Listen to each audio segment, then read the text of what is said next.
नमस्कार, आदाब। मैं हूं मारिया शकील और आप देख रहे हैं मुकाबला। ओलंपिक में भारत का प्रदर्शन बहुत अच्छा नहीं रहा। इस साल गोल्ड मेडल से हम बहुत दूर रहे। हालांकि नीरज चोपड़ा ने सिल्वर जिताकर देश का मान बढ़ाया। कुल 6 मेडल भारत ने जीते हैं, लेकिन क्या ये 140 करोड़ से ज्यादा के देश के लिए काफी है? आप सोचिए, डोमिनिशिया जिसकी जनसंख्या है सिर्फ 73,000, उसने गोल्ड जीता है।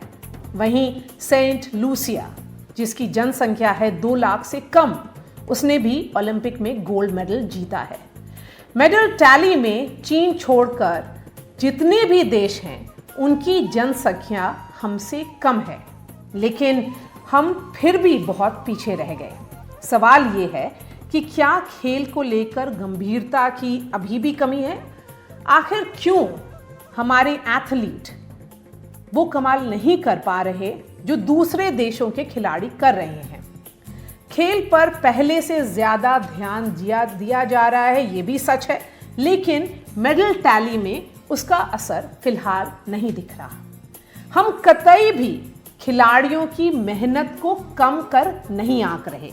वो बहुत मेहनत करते हैं, अपना सब कुछ दांव पर देश के लिए लगा देते हैं। हम बस मेडल क्यों नहीं आ रहे इस पर बात कर रहे हैं। कहां कमियां रह जाती हैं उस पर बात कर रहे हैं। कैसे सुधार कर सकते हैं उस पर बात करना चाहते हैं। मुकाबला में हमारा सवाल है आज का, 140 करोड़ का देश मेडल के लिए क्यों इतना तरसना पड़ता है? हमारे साथ जुड़ रहे हैं अमित खन्ना, इंटरनेशनल एथलीट हैं। परगट सिंह जी पद्मश्री और अर्जुना अवार्डी हैं। गुरु सतपाल सिंह फॉर्मर रेसलर हैं। सत्यनारायण चीफ कोच हैं पैरालंपिक कमेटी ऑफ इंडिया के। Shimon Sharif former Indian shooter. Rakesh Rao sports journalist. Pargat Singh ji, मैं सबसे पहले आपके पास आऊँगी।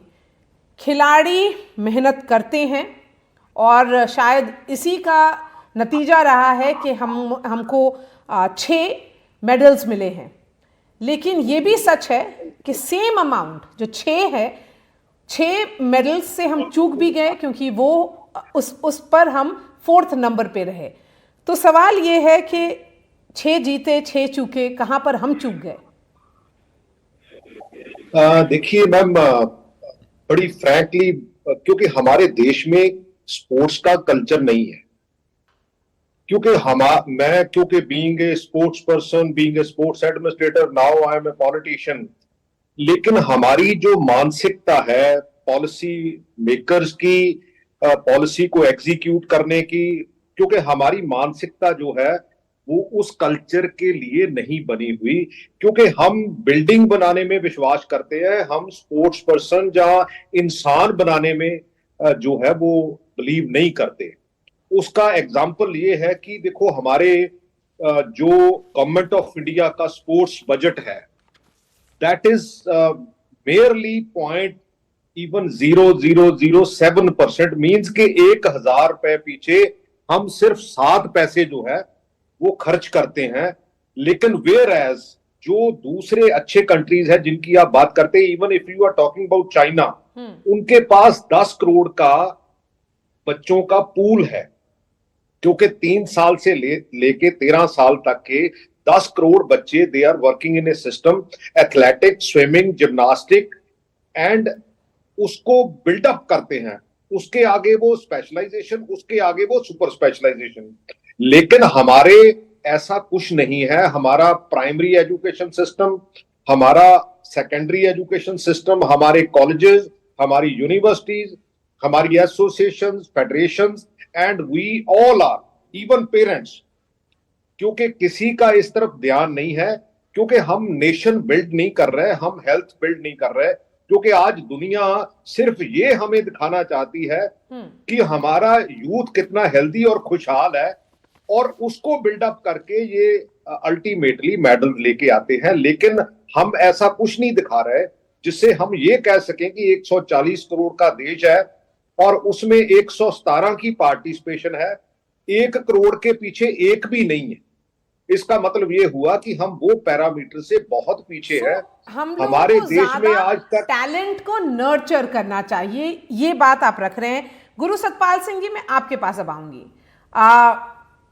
सवाल ये है कि रेसलिंग से बहुत उम्मीदें थी, और उम्मीदें इसलिए भी थी क्योंकि कॉमनवेल्थ में हमेशा परफॉर्मेंस हम लोगों का बहुत अच्छा रहा है। तो इस बार उम्मीद पर हम खरे क्यों नहीं उतरे?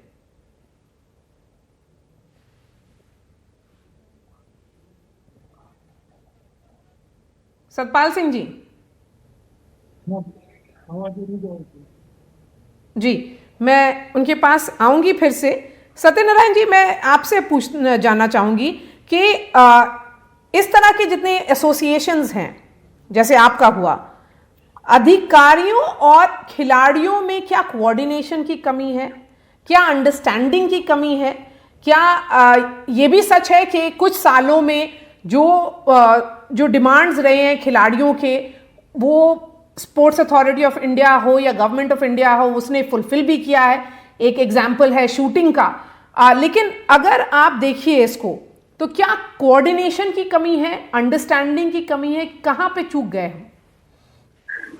सबसे पहले कोऑर्डिनेशन में भी कमी है। हम लोग फिजिकल एजुकेशन टीचर को अकाउंटेबिलिटी में नहीं ले रहा है। आजकल क्या हो गया, physical education teacher become like अ मार्शियल। वो सिर्फ 700 to 800 बच्चा है, एक दो फिजिकल एजुकेशन टीचर होता है। लेकिन उसका टाइम भी स्टडी का टाइम होता है। एंड अगेन स्कूल में चला गया, बच्चा को बोलता है तुम्हारा अटेंडेंस नहीं है, कम हो गया, तुम मार्क्स नहीं है, तुम होमवर्क नहीं किया। दिस ऑल बेसिक है। इसलिए क्या होता है, पेरेंट्स भी डिस्करेज करता है, अरे तुम खेलना नहीं है। कितना भी अभी तक स्पोर्ट्समैन बना है, 90% वो खुद ही स्पोर्ट्समैन बना है, कोई उसको नहीं बनाया। I am athlete, a national champion, and represent India. Again, the budget wise, 20 साल का बात नहीं करना अभी बजट का। अभी बहुत बजट है वर्ल्ड में। हमारा cash award government public sector क्या देता है उसका कंपैरिजन नहीं है। मेरा एथलीट 84 मेंबर्स पैरालंपिक में जा रहा है, 62 मेंबर्स आर करोड़पति है, crorepati. That means they got a huge money. ये हमारा बेसिक में स्कूल को अकाउंटेबिलिटी नहीं है। Again government you should see this health aspects, you should not see as a medal and certificate. Health को लेके आ जाओ, ऑटोमेटिकली कंट्री स्पोर्ट्स में अच्छा करेगा।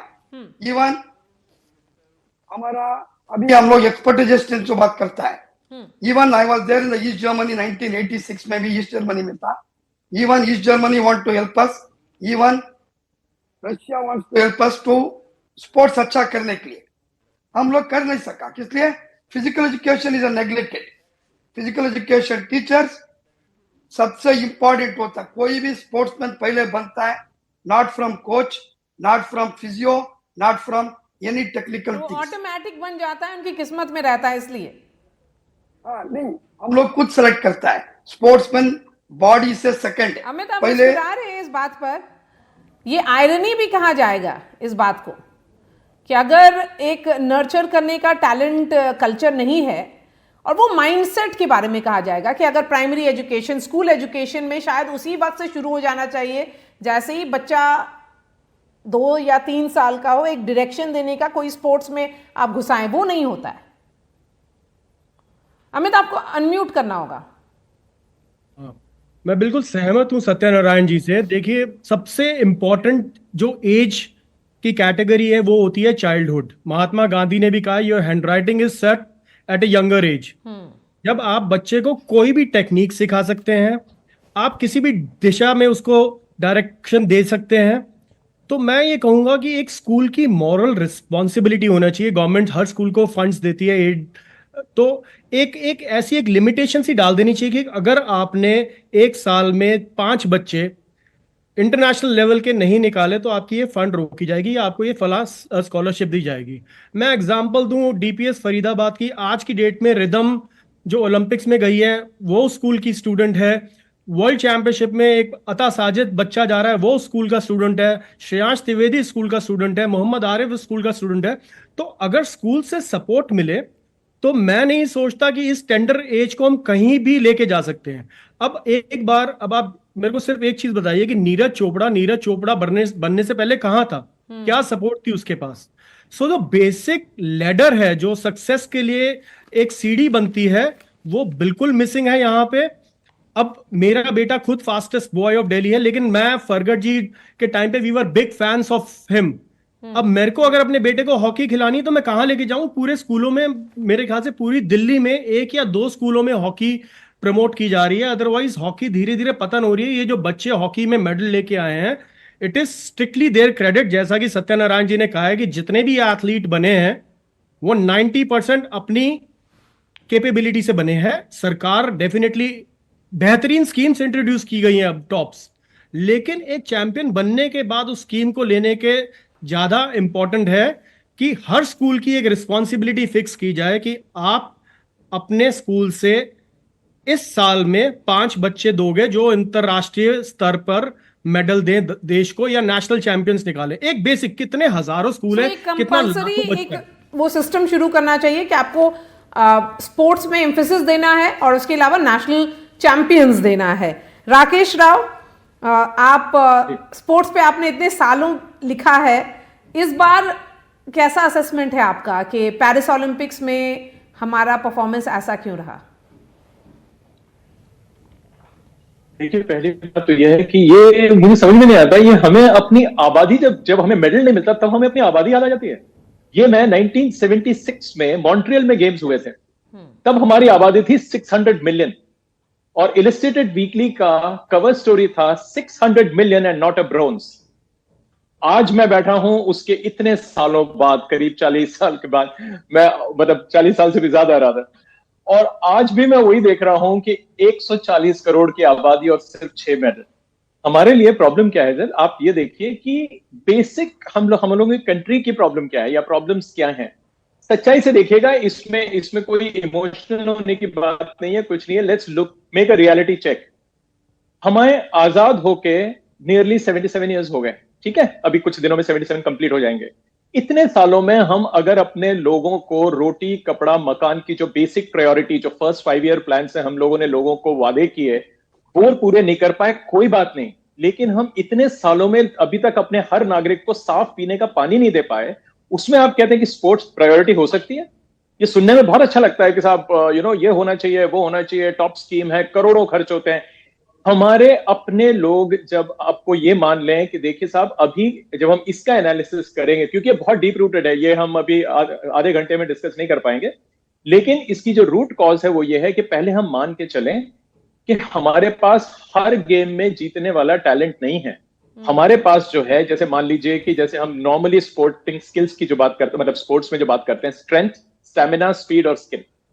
तो अगर आप देखें कि जहां स्पीड है बहुत ज्यादा, उसमें हम पीछे, जहां स्टैमिना चाहिए वहां हम पीछे, जहां पे स्पीड चाहिए और आपको स्ट्रेंथ चाहिए वो सब में हम पीछे, लेकिन जहां स्किल फैक्टर है वहां हम थोड़े बहुत ठीक है। शूटिंग ले लीजिए, आप शतरंज ले लीजिए, बिलियर्ड्स एंड स्नूकर ले लीजिए, हमारे पास एक 25 टाइम वर्ल्ड चैंपियन है पंकज अडवाणी, इन सब में आपको वो नहीं चाहिए। तो कुछ ऐसी चीजें हैं, शतरंज है जैसे, बहुत सारे ऐसे गेम्स हैं जहां पे कि हम स्किल बेस्ड हैं, वहां पे हम फिर भी ठीक है।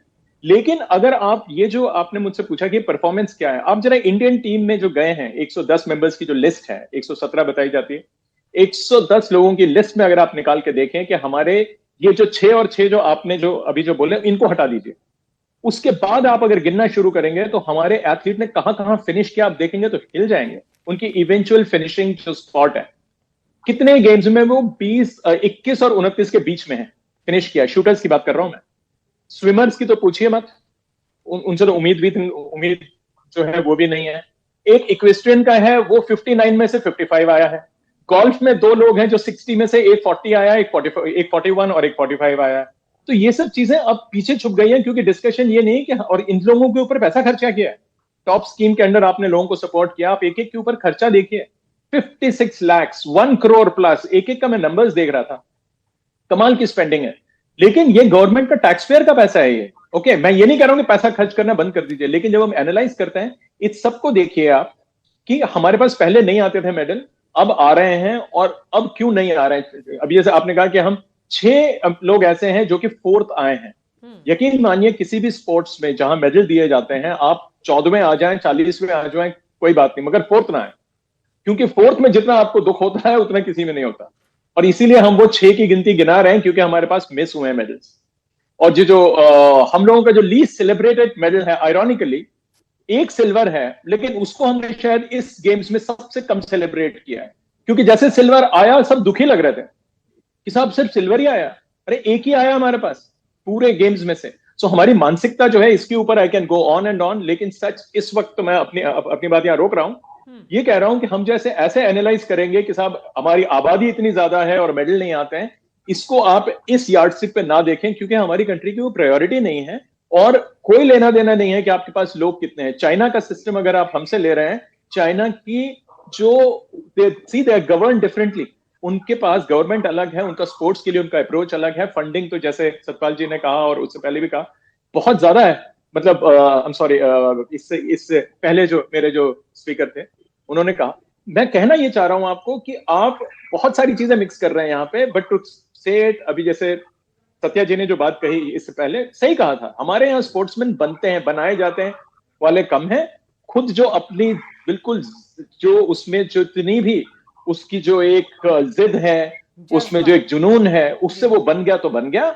बाकी ये सिस्टम जो आप टॉप स्कीम देख रहे हैं, ये सब, इसमें बहुत सारी अच्छी चीजें भी हैं, मैं ये नहीं कह रहा ये सारा खराब है, लेकिन इसमें वेस्टेज बहुत है, यकीन मानिए। वेस्टेज की आपने बात कही तो इसलिए आप आइए इसी डिस्कशन में। शिमोन शरीफ, शूटिंग में 3 ब्रॉन्ज इस बार आए हैं। यूजुअली ये जो है स्पेस में इंडिया ने ज़्यादातर परफॉर्मेंस ज़्यादा अच्छा नहीं किया था। जैसे मनु भाकर ने इंडिया का मेडल टैली का ओपनिंग किया, उसके बाद उनको सेकंड ब्रॉन्ज भी मिला। तो शूटिंग में इन्वेस्टमेंट हो रहा है, बॉक्सिंग में, एथलेटिक्स में, टेबल टेनिस, रेसलिंग, सब में हो रहा था कि कुछ ना कुछ मिलेगा, लेकिन ऐसा कुछ नहीं रहा। तो शूटिंग में कहाँ पर हम कमी है और क्या कर सकते हैं? और क्योंकि अगर शूटिंग की बात करें तो उसमें भी एक हमारा चौथा पोजीशन है अर्जुन बाबूता का। एक पोजीशन नहीं है शूटिंग में चौथा, शूटिंग में 3 चौथे स्थान पर आए, अर्जुन बबूता, मनु भाकर 25 मीटर पिस्टल में जब वो तीसरे पदक के लिए ट्राई कर रहे थे, और तीसरा जो है वो mixed skeet team, Anandjeet Singh Naruka and Maheshwari Chauhan की टीम, वो भी 4th आए। सो 3 पदक, 3 ब्रॉन्ज मेडल और 3 ऐसे शूटर जो चौथे स्थान पर आए। तो मुझको लगता है ये काफी कहीं हद तक ये काफी सेटिस्फाइंग परफॉर्मेंस रही है इंडियन शूटर्स की। आपको याद होगा इससे पहले इंडियन शूटर्स के 2 मेडल थे 2012 ओलंपिक्स में, उसमें 1 सिल्वर जरूर था विजय कुमार का और 1 ब्रॉन्ज था गगन नारंग का। तो इस बार 3 मेडल भी हैं और 3 शूटर जो कि 4th प्लेस पे आए। तो मुझे लगता है ये one of the best performances है इंडियन शूटर्स की ओलंपिक्स में। बट ये बात भी बोलना सही होगा कि अभी हम इसमें और भी अच्छा परफॉर्म कर सकते थे इस बार, और कहीं ना कहीं शूटर्स एक टॉप 2, टॉप 3 में दिखे फाइनल्स के वक्त, और काफी later stages of the final में जाकर वो कहीं ना कहीं स्लिप हो गए। तो मुझे ऐसा लगता है कि कहीं ना कहीं एक मेंटल स्ट्रेंथ के ऊपर एक क्वेश्चन मार्क आया है छोटा सा शूटर्स के। अर्जुन बबूता की अगर बात करें तो वो बिल्कुल टॉप 2 में, एक पॉइंट ऐसा था, एक टाइम ऐसा था जब वो चाइनीज शूटर जिन्होंने गोल्ड जीता है शेंग, उनसे सिर्फ 0.1 पीछे थे। वो 0.1 बहुत ही कम मार्जिन होता है इवन शूटिंग स्पोर्ट में, और बस कुछ ही लास्ट के 3-4 शॉट्स में उनसे गड़बड़ हो गई और स्लिप होकर वो 4th हो गए। ऐसे ही मनु भाकर भी टॉप 2, टॉप 3 में चल रही थी। हालांकि मनु की परफॉर्मेंस ओवरऑल बहुत अच्छी रही है, वो पहली भारतीय बनी है एक ही ओलंपिक्स में 2 मेडल जीतने वाली। बट उसके अलावा वो 25 मीटर में भी बहुत ही स्ट्रॉन्ग पोजीशन में थे मेडल जीतने के लिए, लेकिन वही फिर से लास्ट मोमेंट्स में, लास्ट कपल ऑफ शॉट्स में वो स्लिप होके शूट ऑफ में चली गई। वेरोनिका मेयर जो हंगरी की शूटर है, उनके साथ शूट ऑफ हुआ। शूट ऑफ में जो भी शूटर हायर मारता है, मनु भाकर का जो इवेंट था 25 मीटर पिस्टल में, उसमें 5 टारगेट मिलते हैं। और उसमें जो भी शूटर ज्यादा हिट्स रजिस्टर करता है वो जीत जाता है। मेंटल स्ट्रेंथ का गेम था शूट ऑफ, फिर से वेरोनिका ने मनु को उसमें बीट करा और वो आगे बढ़ गई और मनु भाकर फोर्थ हो गई। तो कहीं ना कहीं मेंटल एस्पेक्ट पे क्वेश्चन मार्क आता है इंडियन शूटर्स के। लेकिन शिमोन, इस बार तो एक मेंटल एक्सपर्ट भी गए थे, साइकियाट्रिस्ट भी गए हैं जो कंटिंजेंट है उसमें। तो ये मेंटल स्ट्रेंथ की जो आप बात कर रहे हैं, तो क्या जब थेरेपी होता था तो वहां पे क्या हुआ? एक मेंटल कोच भी गए हैं? बिल्कुल गए मैम, बिल्कुल गए और मेंटल कोचेस हर वक्त टीम के साथ काम भी कर रहे थे। सिर्फ ओलंपिक्स में ही नहीं गए, पूरी जो उनकी जर्नी है प्रिपरेशन फॉर ओलंपिक्स उसमें भी मेंटल कोचेस ने काम कराए। बट कहीं ना कहीं इस बात की थोड़ी जांच होनी चाहिए कि कौन सा सिस्टम फॉलो हो रहा है मेंटल ट्रेनिंग का, क्या वो इफेक्टिव है, क्या वो उतना ही स्ट्रांग है जितना चाइना और बाकी देश फॉलो कर रहे हैं। ठीक है। क्योंकि आप देखिए चाइनीज शूटर्स को उन्होंने कोई भी मेडल हाथ से इतनी आसानी से नहीं जाने दिया, चाहे वो पीछे भी चल रहे हो, लेकिन उन्होंने लास्ट में आके रेसलिंग में सबसे ज्यादा उम्मीदें थी। कॉमनवेल्थ में भी हम लोगों ने अच्छा परफॉर्मेंस किया, लेकिन इस बार सबसे ज्यादा डिसअपॉइंटमेंट वही रहा। तो नहीं है, देखो जहां तक एक ही मेल पहलवान था अमन सहरावत, और पिछले 2008 से कोई भी ओलंपिक ऐसा नहीं है कि जिसमें कुश्ती में मेडल नहीं है। पिछले ओलंपिक में तो हमारे तीन मेडल, 2 मेडल थे, एक सिल्वर था एक ब्रॉन्ज था। तो आज अभी विनेश का सिल्वर मेडल आ गया था। तो क्या है कि सिस्टम हमारा जो है सब जगह, अभी छतरसाल स्टेडियम एक बहुत छोटी सी जगह है, और आप वहां से देखो कि पिछले साल कितने सालों में Asian gold medal, Commonwealth gold medal, Olympic medal. तो क्या है कि एक सिस्टम हमारा बन जाए। अब आज क्या है, आज हम बैठ के डिस्कस कर रहे हैं, हम ये 40 मिनट डिस्कस कर लेंगे। ये चीजें क्या है कि जब तक हम जमीन से नहीं जुड़ेंगे। अभी मैं खुद, क्योंकि मैं 1972 ओलंपिक में गया था जब मैं 9th में पढ़ता था, तो मुझे पता है ओलंपिक में हमारी वहां क्या कमी थी। मैं फिर उसके बाद करीबन 40 बार इंडिया की, यहाँ पे इतने सीनियर प्रगट सिंह जी और खिलाड़ी बैठे हैं, पत्रकार बैठे हैं, इन सबका एक्सपीरियंस है। अभी ये आज बहस हो जाएगी खत्म। आप छतरसाल को देखो, छतरसाल में क्यों मेडल आ रहे हैं? वहां एक सिस्टम है, एक हम टारगेट लेके चलते हैं। ये तो बाई चांस हमारे मेल में और 3 अगर पहलवान क्वालिफाई कर जाते, और अभी भी आप ये देखो कि जो 500 महिला पहलवान खेली है, विनेश फोगाट ने क्या नहीं किया, फाइनल में पहुंची और इस ओलंपिक मेडलिस्ट को हराया। सब तो ऐसा नहीं है कि प्रदर्शन हमारे खिलाड़ियों में कोई टैलेंट की कमी है, वो तो खान है, भरी पड़ी है। सिस्टम आप देखो, भारत सरकार जो है इतना पैसा खर्च करती है, किसी से पूछती है कि भाई इस ओलंपिक में साई के इतने कोचिंग सेंटर हैं, आपके कितने बच्चे गए? आप 80% 90% बजट तो वहां देते हो। जब वहां आप इतने हॉस्टल खोल रखे आपने वहां, तो उन हॉस्टलों में कौन जाता है? कोई सिलेक्ट होकर बच्चे ही जाते होंगे। खेलो इंडिया और कितनी स्कीमें हैं। तो आज ऐसा नहीं कि भारत सरकार की तरफ से कोई कमी है। कमी क्या है कि सिस्टम, जिम्मेवारी होनी चाहिए। मैं सिर्फ आपको, आप कहोगे कि आप कैसी बात, मैं 83 में राज्यसभा की सीट छोड़ के आया था। किस लिए आया था? कि मेरे गुरुजी हमारे से चाहते थे कि हम ओलंपिक मेडल दें, नहीं दे सके। फिर मेरे दिमाग में आई कि मैं वहां बैठ के क्या करूंगा। मैंने कहा कि आप मुझे डायरेक्टर स्पोर्ट्स लगाओ। मैं यहाँ पे, मुझे 10 साल बिठाए रखा, कोई मेरे पास कोई पावर नहीं। फिर उसके बाद में जब पावर मिली, मैंने सिस्टम बनाया। यहाँ आज 350 इंटरनेशनल कुश्ती में मेडल है, वहां पे 10 अर्जुन अवार्डी हैं, पद्मश्री हैं, पद्म भूषण है। तो मेरा कहने का मतलब है, जिम्मेवारी फिक्स करो, रिस्पॉन्सिबिलिटी दो। भाई अगर ये आपको 10 साल के लिए, 6 साल के लिए, अब हमारे यहाँ तो क्या है, दिल्ली सरकार की जो सुविधाएं वही है, बच्चों को चूल्हे की रोटी खवाते हैं, चूल्हे की सब्जी खवाते हैं, बढ़िया देसी खाना खिलाते हैं, और एक टारगेट फिक्स करते हैं। अब अमन की थी, अमन ने कितनी अच्छी फाइट करी, 21 साल का बच्चा है, लेकिन उसने कितना अच्छा प्रदर्शन किया। विनेश थी, आज वो लड़की जो हुड्डा थी, वो एक कुश्ती 12-2 से जीती, दूसरी कुश्ती में 1-1 स्कोर था, तो बैड लक था। तो हमारे यहाँ टैलेंट की कमी नहीं है, कमी है कि बस पल्ला झाड़ लो, नहीं, मेरे को एक नशा था, मेरे से लोग कहते थे, जब मैं यहाँ आया मैं कहता था कि भाई मैं ओलंपिक मेडल लेने के लिए आया हूँ। हाँ, वहां पेड़ पर लटके हैं मेडल, सतपाल उतार के लाए। आज 6 मेडल हैं मेरे शिष्यों के ओलंपिक के। तो एक टारगेट लेके चलो, सबकी जिम्मेवारी लगाओ, जो सीनियर खिलाड़ी हैं, जो रिस्पॉन्सिबिलिटी दो, उनको पावर दो, तो क्यों नहीं मेडल आएंगे। हमारे यहाँ तो खान है भरी पड़ी, इतना टैलेंट है। क्या टारगेट है बच्चों का? नौकरी। माँ बाप गरीब हैं। अब हमारे यहाँ बच्चों के माँ बाप सवेरे दूध की डोली लेके आ रहे हैं, मक्खन लेके आ रहा है, दही लेके आ रहा है, और वो खिलाते हैं। अब उसके पास पैसा नहीं है, वो अपनी जमीन बेच के बच्चों को खिला रहा है, और उसके बाद में वो बच्चे मेडल जीतते हैं। अमन के माता पिताजी, जब ये 11 साल का मेरे पास आया तो इसके माता भी और पिता भी दोनों गुजर गए थे, और आज देखो अमन को हमने कहाँ पहुंचाया।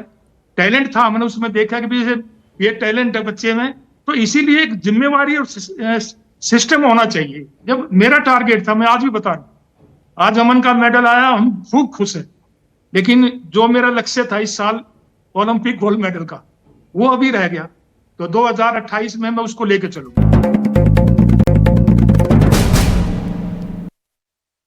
आप सिस्टम का पार्ट हैं, आप सिस्टम बना रहे हैं, तो क्या अमित आपको सिस्टम से नाराजगी है? क्या सिस्टम रिस्पॉन्सिबल है? और ये सिस्टम क्या है अमित? मैं खुश हूँ। गुरु सतपाल जी, मैं आ रही जो कुछ कर रहा हूं, हूँ, जरा से एथलीट से भी पूछ लेती हूँ कि वो सिस्टम को कैसा देख रहे हैं। देखिए, मैं सिर्फ ये कहूंगा, जो स्टेप्स टुवर्ड सक्सेस हैं, जो इनिशियल स्टेप्स हैं, जो आपकी टेंडर एज है, कहा जाता है कि बच्चे को स्विमिंग सिखानी हो तो बचपन में सिखा दो, बड़ा होके वो नहीं सीख सकता, इट इज वेरी डिफिकल्ट। तो जो स्कूल की बेसिक रिस्पॉन्सिबिलिटी है टू क्रिएट चैंपियंस, ताकि वो देखिए टॉप स्कीम तक कोई पहुंच गया, उसके बाद तो सरकार ने हर पॉसिबल सपोर्ट करी है। जितने भी एथलीट हैं, चाहे वो नीरज चोपड़ा हो, चाहे 4x400 की रिले हो, हर तरह की जो चीज की जरूरत है वो सरकार दे रही है।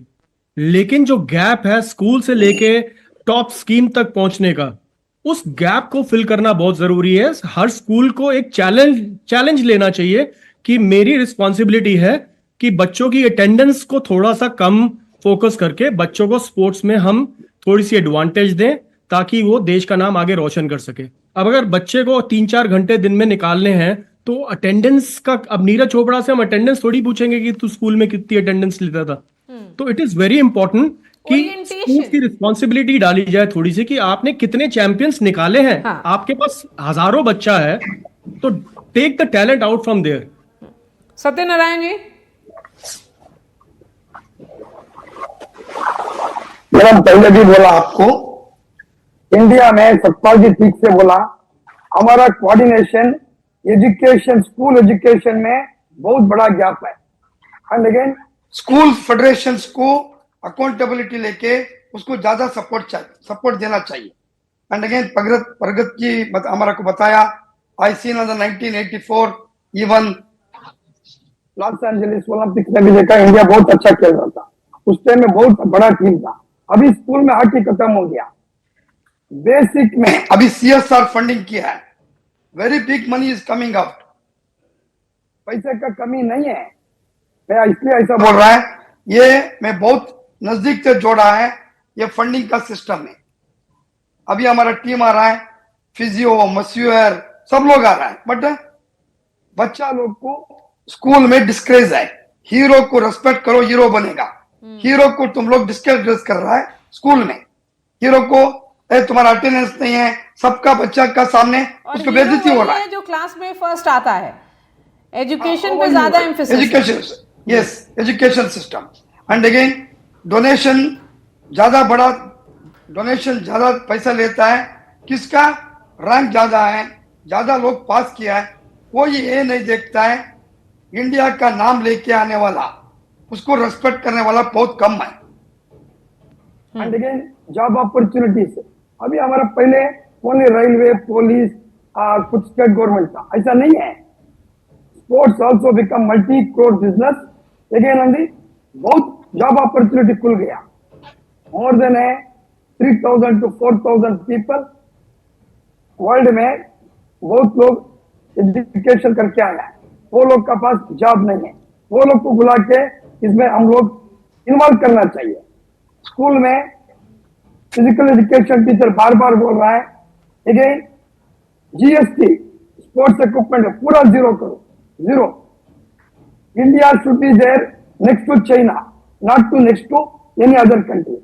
इसलिए ये बात बोल रहा मैं, इंडिया में क्लाइमेटिक एडवांटेज, पॉपुलेशन एडवांटेज, उसका साथ government advantage, public advantage, freedom, सब कुछ है।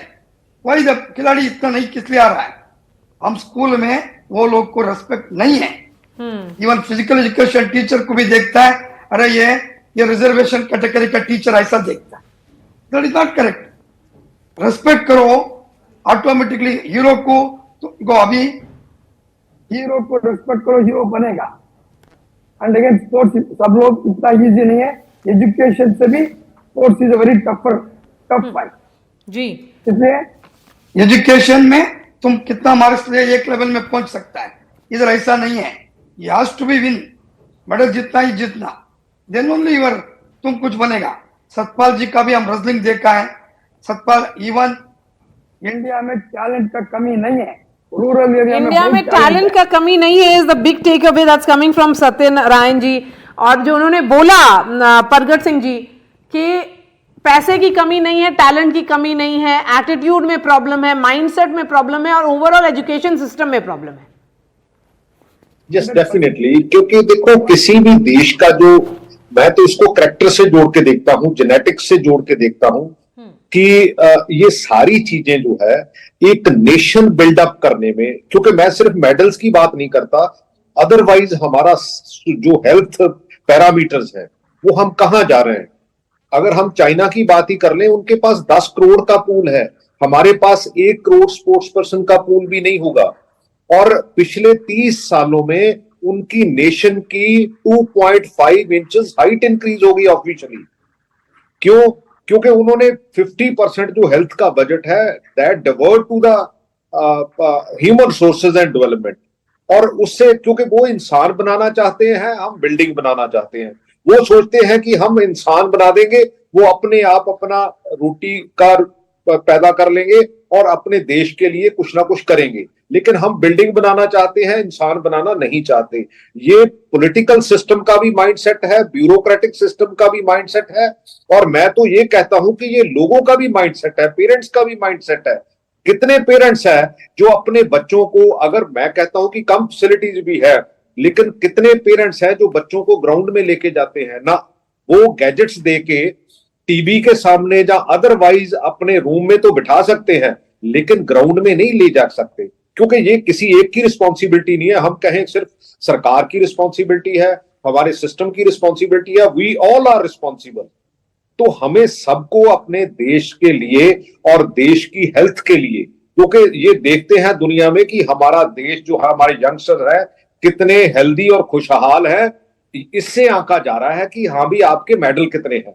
आप मेडल की तो बात ही छोड़ो, क्योंकि हमारे पास तो वो पूल भी नहीं है। तो इसलिए हमें, मेरा ख्याल है कि अगर आज भी शुरू करें तो हमारे, क्योंकि कोई कल मेरे को पूछ रहा था कि 2028 में क्या होगा, 2028 में भी यही होगा।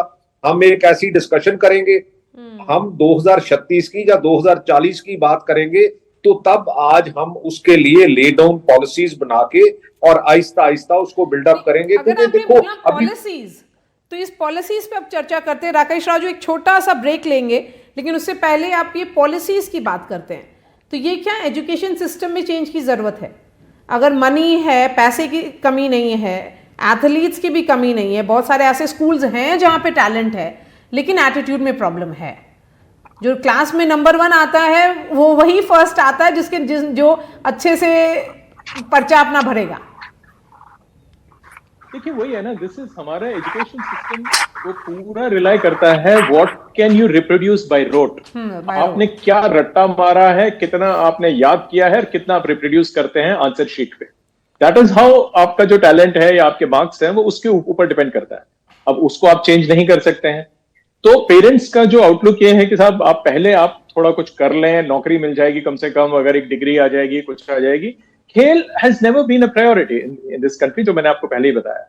और ये हर ओलंपिक्स के बाद अगर हम ऐसी डिस्कशन करेंगे कि साहब ये क्या होता है हमारे साथ, हम वहीं रहेंगे। जैसे परगत जी ने अभी कहा कि चाहे वो 2028 हो या फिर 2032 हो, हम यही डिस्कशन करते रहेंगे, क्योंकि जो प्रॉब्लम है, और हम ये जो बार बार कहते हैं अभी मेरे इसी पैनल पे काफी दोस्तों ने कहा मेरे कि टैलेंट की कमी नहीं है।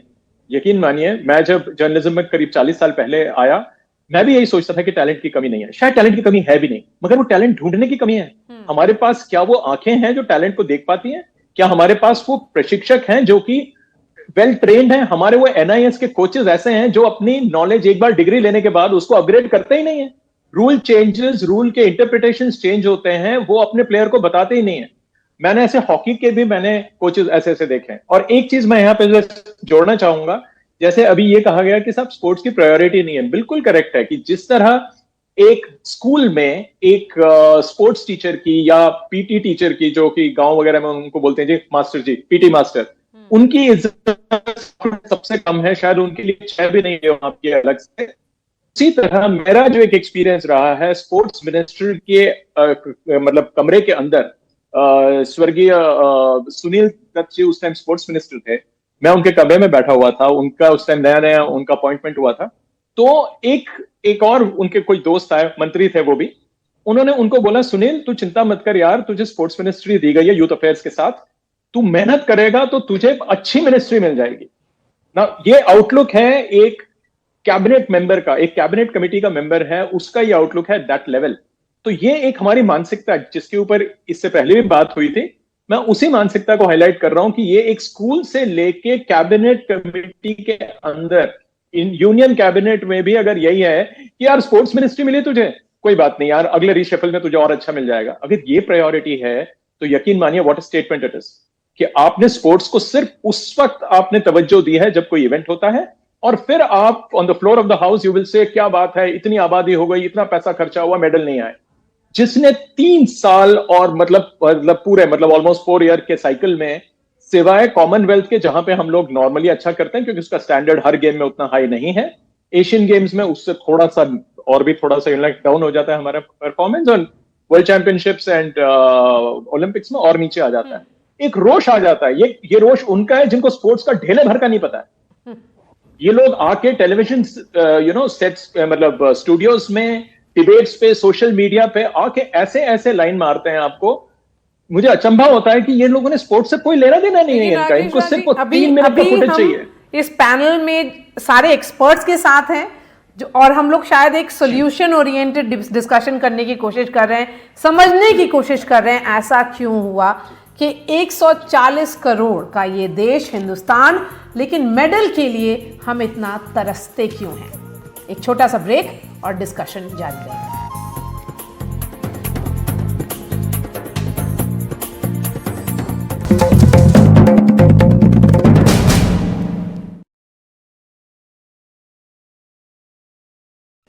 ब्रेक के बाद आपका स्वागत है। आप देख रहे हैं मुकाबला। सवाल है ओलंपिक में हमारे मेडल्स इतने कम क्यों हैं।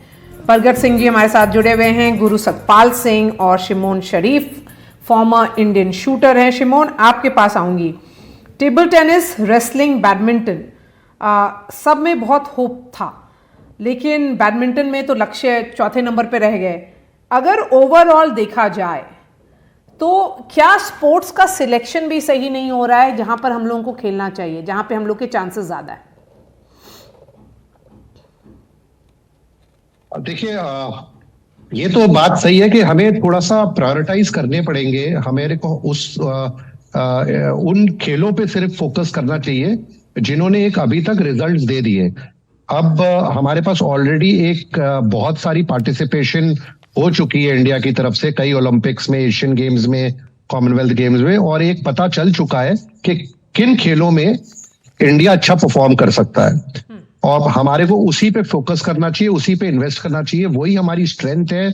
और मुझे नहीं लगता कि हमारे देश से कोई बहुत अच्छा स्विमिंग में परफॉर्म कर सकता हो या 100 मीटर्स में बहुत अच्छा परफॉर्म कर सकता हो। तो हमारे को ऐसे खेलों में जहां पर मेंटल स्ट्रेंथ की बात करें या फिर स्किल बेस्ड गेम्स हो, उन पे ज्यादा फोकस करना चाहिए। गुरु सतपाल सिंह जी, ये मेंटल स्ट्रेंथ पर बहुत एम्फेसिस दिया जा रहा है कि शायद हम 6 मेडल जो हम लोग चौथे नंबर पर है वो इसलिए हो गया क्योंकि ये जो मेंटल स्ट्रेंथ है वो कहीं पर लैकिंग है। वो कहाँ पर खिलाड़ी से एक छोटी सी चूक हो जाती है, क्या है कि जब आप खेलते हो तो हम जीतने के लिए खेलते हैं। कोई भी खिलाड़ी, हर अब हॉकी का मैच था इंडिया का और जर्मनी का, तो इंडिया क्या नहीं खेली। प्रगट सिंह जी बैठे हैं, पूछो इससे बेस्ट क्या खेल सकती है वो। अब कुश्ती की बात है, विनेश है, विनेश क्या नहीं खेली। अभी आपने बैडमिंटन में उसका सैन का नाम लिया, तो वो क्या नहीं खेला, उसने अपना सब कुछ झोंक दिया। तो खिलाड़ी जब वहां जाते हैं तो वो देश के लिए मेडल जीतने के लिए जाते हैं, वो इतनी तैयारी करते हैं। अभी जैसे अमन है, अमन की हमने पूरे इसके लिए 20 पहलवान रखे थे हमने, 20 पहलवान अलग अलग वेट कैटेगरी के 70 किलो तक। इसकी ट्रेनिंग हम उस हिसाब से करवाते थे, 3 बजे भी करवाते थे, शाम को 6 बजे भी करवाते थे। एक कोचों की पूरी टीम थी, वो सब बैठ के इसका क्या खाना देना है, किस, तो एक सिस्टम बहुत जरूरी है। और सबसे जरूरी है जिम्मेवारी, रिस्पॉन्सिबिलिटी, जो कि हमारे यहाँ किसी की नहीं है।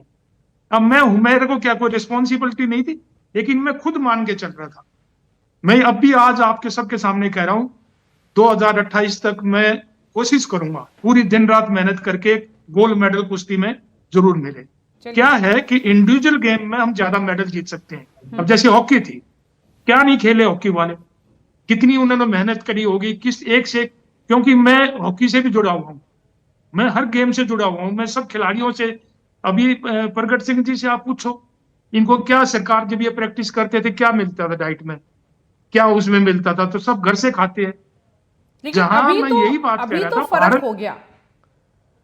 नहीं, भारत सरकार ने बहुत पैसा दिया है, सब इतना, राज्य सरकारें इतना पैसा दे रही हैं, एक गोल्ड मेडल लाओ आप 5 करोड़ रुपए, तो और क्या चाहिए।